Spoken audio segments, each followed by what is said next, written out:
Mon nom est Marjolie Picard-Perron, je suis propriétaire de l'Institut Wenta. J'ai toujours été attirée par le domaine de l'esthétique. J'ai vraiment commencé par le côté ongles pour développer ma créativité. En fait, à l'Institut, on est vraiment spécialisé dans le domaine des ongles, des cils et du maquillage permanent. Je pense qu'en gros, ce qui nous démarque des compétiteurs sur le marché, c'est l'innovation constante qu'on fait. Pour moi, la formation est super importante. Je pense aussi que mon côté créatif là, vraiment fait en sorte que je me suis démarquée au niveau du marché. La croissance de l'Institut Wenta, en fait, au départ, mes premières clientes, ça a été dans ma cuisine. Ensuite, mon père m'a installé vraiment un petit local là, dans mon garage. J'ai quand même continué comme ça quelques années avant l'agrandissement, qui est tout récent. Ça fait quelques mois seulement que l'agrandissement a été complété. Quand j'ai choisi le nom de l'entreprise, j'ai vraiment eu un coup de cœur pour Wenta, pour plusieurs raisons. C'est un mot qui est court. C'était super important pour moi que le nom de mon entreprise soit en Wendat. Wenta, ça veut dire ocre.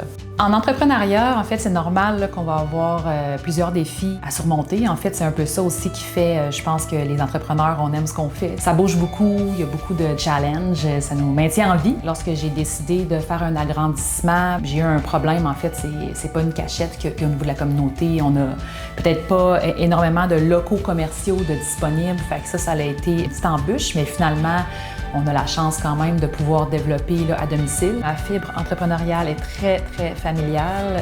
On a toujours été des entrepreneurs dans la famille, donc je pense qu'on a ça dans le sang.